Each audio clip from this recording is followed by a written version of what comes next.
اور مجھے حکم چلانے والے شوہر، اور یہ زہر آپ نے خود اپنی زندگی میں شامل کیا ہے۔ وہ جان بوجھ کر سب کر رہی تھی۔ ٹڈی سی ہو مگر زبان کافی دراز ہے، لہجہ کاٹدار تھا، سر پھری اور بدگمان ہے۔ اب اس رشتے کو سمجھنے کے لیے اسے وقت درکار ہے، اور اس وقت وہ سر کھپانے کے موڈ میں نہیں تھا۔ صبح اسے ہسپتال بھی جانا تھا۔ وہ سوچتے سوچتے گہری نیند کی وادیوں میں اتر چکا تھا۔ سلیمان کی آنکھ تہجد میں کھلی۔ اس نے ساکت انداز میں کروٹ بدلی، نگاہ صوفے پر جا ٹھہری۔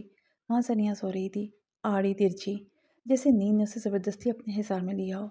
ایک ہاتھ صوفے سے نیچے لٹک رہا تھا، دوسرے سے اس نے دوپٹے کو آدھے چہرے کے ساتھ ڈھانپا ہوا تھا۔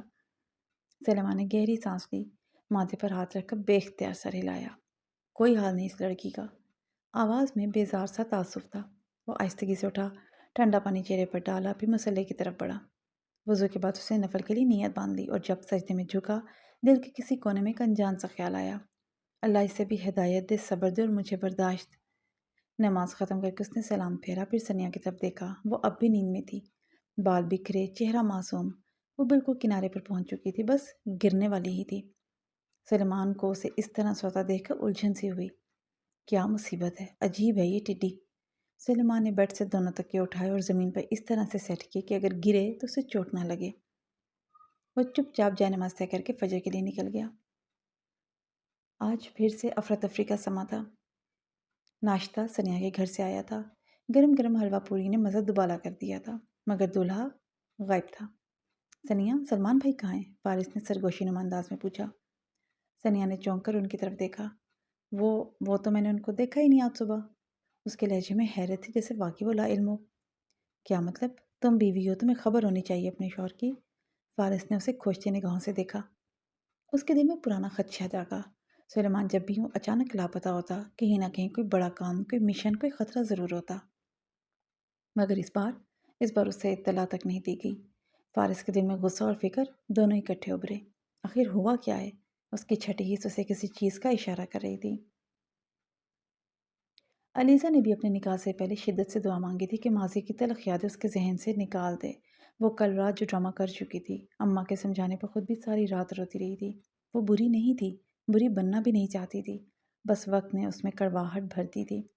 حقیقت تو یہ تھی کہ ان لمحوں میں سے اپنی دوست بے تحاشا یاد آ رہی تھی۔ وہ اس کے گلے لگ کر خوب رونا چاہتی تھی۔ نکاح کے وقت اس کے پاس کھڑی بھی تھی، مگر علیزہ نے اسے اگنور کر دیا تھا۔ نکاح مبارک ہو علیزہ، تم سوچ نہیں سکتی میں آج کتنا خوش ہوں۔ میں آج اپنے فرض سے سبکدوش ہو گیا ہوں۔ بس مجھ سے وعدہ کرو کہ تم اس رشتے کو دل سے نبھاؤ گی۔ وعدہ کرو میری بچی۔ منصور صاحب نکاح کے بعد علیزہ کے سر پر پیار دیتے ہوئے تھوڑا جذباتی ہو رہے تھے۔ علیزہ نے اپنی سرخ بھیگی نگاہوں سے اپنے باپ کو دیکھا۔ میں نے تو ہر رشتہ نبھانے کی کوشش کی، مگر سب رشتے مجھے اکیلا کر جاتے ہیں۔ پہلے ماں باپ، پھر دوست۔ وہ رونا نہیں چاہتی تھی، مگر شاید یہ وقت ہی ایسا تھا کہ ہر لڑکی اس لمحے میں روتی ہے۔ بیٹا، سنیا بہت اچھی بچی ہے، اس کے لیے فضول کوئی بات دل میں نہیں رکھو۔ تمہارا اب سلیمان سے رشتہ بدل گیا ہے، اب اس کا خیال بھی دل میں لانا گناہ ہوگا۔ باپ تھے، بیٹی کو وہ باتیں سمجھا رہے تھے جو ایک ماں کرتی ہے۔ کون کافر خیال رہا ہے اس کا؟ بس دفع کرو اسے، اب مجھ سے دھوکہ برداشت نہیں ہو رہا۔ وہ کیسے بولوں؟ نہیں بچے، تم غلط سوچ رہی ہو۔ دیکھو، وقتی طور پر مجھے بھی غصہ آیا تھا کہ سلیمان نے شادی کرنی ہی تھی تو میری بچی کو کیوں رلایا، مگر جب ٹھنڈے دماغ سے سوچا تو میں سلیمان کا مرید ہو گیا۔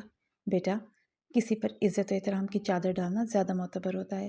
ہر کسی کا دل اتنا بڑا نہیں ہوتا۔ تمہارے معاملے میں وہ بے بس رہا ہے، نہیں نکال پایا تمہارے لیے دل میں جگہ۔ محبت میں زور زبردستی نہیں ہوتی۔ اب چلو بھائی اسٹیج پر، ریان تمہارا انتظار کر رہا ہے۔ اٹھو۔ منصور ہاتھ پکڑ کے اسے اسٹیج کی طرف لیے بڑھے۔ ہال روشنیوں سے جگمگا رہا تھا، ہر طرف گلاب اور پھولوں کی خوشبو پھیلی ہوئی تھی۔ ہلکی سی ساز کی دھن ماحول میں ایک فسو ستاری کر رہی تھی۔ مہمانوں کی نظریں دروازے کی سمت اٹھیں جب دلہن کی آمد کا اعلان ہوا۔ اسٹیج پر ریان کالے رنگ کی شیروانی میں بیٹھا تھا۔ جیسے ہی اس نے لیزا کو دیکھا، دل ایک دم سے دھڑکنے لگا۔ یار، یہ تمہاری بھابھی ہی ہے نا زویا؟ زویا نے شرارت سے مسکرا کر سر ہلایا۔ ہاں بھائی، یہی ہے، ریان نے حیرت سے کہا۔ اتنی پیاری تھی یہ، ویسے شکل سے تو کتنی معصوم لگتی ہے، مگر ہے پوری چڑیل۔ زویا ہنسی ضبط نہ کر سکی، آہستہ سے بولی، چڑیل نہیں، اب آپ کی بیگم صاحبہ ہیں۔ جورو کے غلام، ابھی سے یہ حال ہے۔ ہاتھ پکڑیں بھابھی کا۔ اسٹیج پہ بیٹھا ریان چند لمحے تک علیزہ کو دیکھتا رہا، پھر مسکراتے ہوئے آہستہ سے اپنی جگہ سے اٹھا۔ اس کے قدموں کی چاپ جیسے ہر دل کی دھڑکن کے ساتھ ہم آہنگ ہوئی۔ وہ سیدھا علیزہ کے سامنے آیا اور بغیر کچھ کے اپنا ہاتھ آگے بڑھا دیا۔ علیزہ نے چونک کر اوپر دیکھا۔ ریان کے ہونٹوں پر ہلکی سی مسکراہٹ، آنکھوں میں جذبات کا ٹھاٹھے مارتا ہوا سمندر تھا۔ اسی لمحے زریاب جھک کر علیزہ کے پاس ہوا اور دھیرے سے بولا، تھام لو یہ ہاتھ ہمیشہ کے لیے۔ تمہاری خوش نصیبی ہے کہ تمہارے دھتکارنے پر بھی کوئی تمہیں چاہتا ہے۔ چاہا جانا چاہنے سے بہتر ہوتا ہے۔ ریان سے بڑھ کر تمہارے لیے کوئی نہیں۔ علیزہ کی پلکیں نم ہو گئیں۔ وہ لمحہ جیسے رک سا گیا۔ دل میں ہزاروں سوچیں، ماضی کی خندقیں سب ایک دم سے بے معنی لگنے لگیں۔ اس نے آہستہ سے ہاتھ بڑھایا اور ریان کا ہاتھ تھام لیا۔ ہوٹنگ سے پورا حال گونج اٹھا۔